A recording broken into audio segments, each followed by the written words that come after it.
An estimated 22,000 women are diagnosed each year with ovarian cancer. That means almost 12 women per 100,000 will be diagnosed with ovarian cancer this year alone. The average age at diagnosis is 63.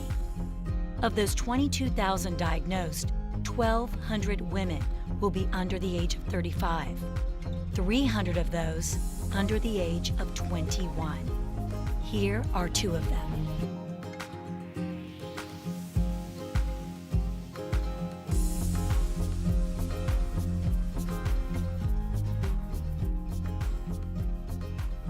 Amy was a fighter from the beginning. I mean, from birth. Amy was a fighter. She was the baby of 3 girls.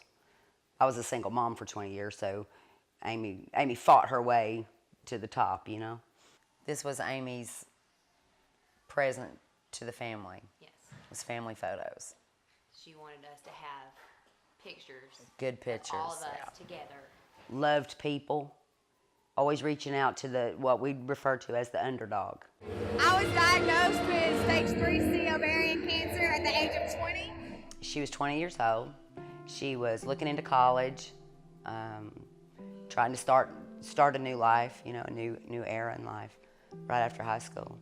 She had a little small knot right inside of her belly button that appeared to be maybe a hernia, the onset of a hernia or something similar. And of course, I pulled Mom a card and stamped my feet and made her go to the doctor. We went in pretty confident that it wasn't anything to worry about, and of course, we came out with our whole lives changed. I remember looking at me one time. She looked at me and she says, "Mom, I have an old lady's cancer." And we both kind of laughed, but it wasn't funny. When I was diagnosed, I was 14. So that was why it was kind of a surprise for me to get sick, because I was so healthy at the time.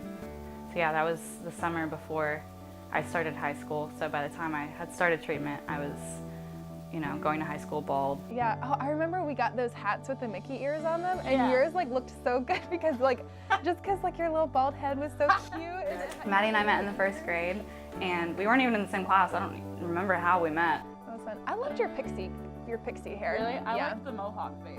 Mohawk phase was cool. It's a good phase. Yeah. It was nice to not have to worry about my hair every day. But it was kind of weird, like people would double take a lot. That was probably the weirdest thing, but I mean, I got used to it. I painted my head for football games sometimes. You know, people paint their bodies, why not paint my head?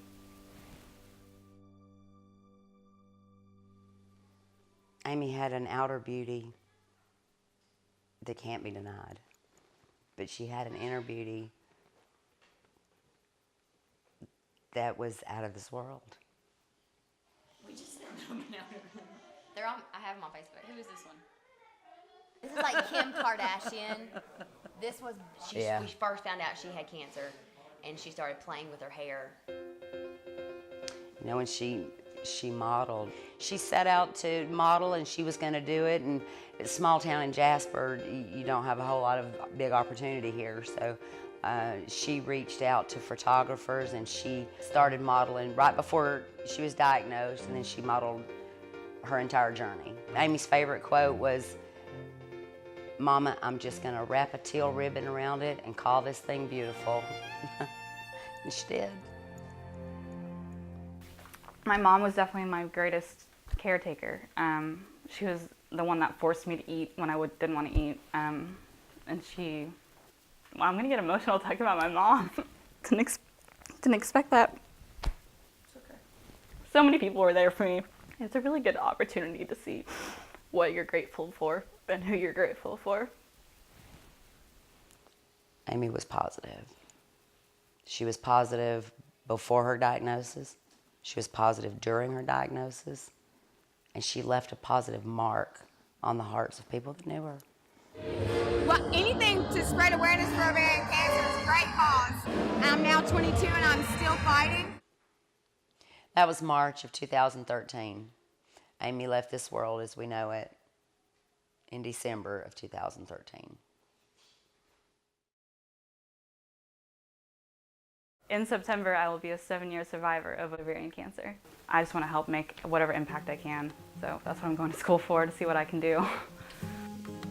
I go to UGA, University of Georgia. I'm studying health promotion. I want to get a master's of public health eventually in epidemiology.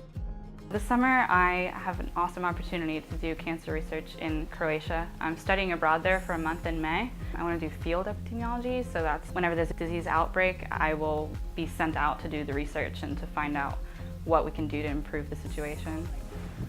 Where I want to be, because like that's. But yeah, it's weird to think about where I would be if I never got cancer. My message to anyone going through this would be to just stay positive.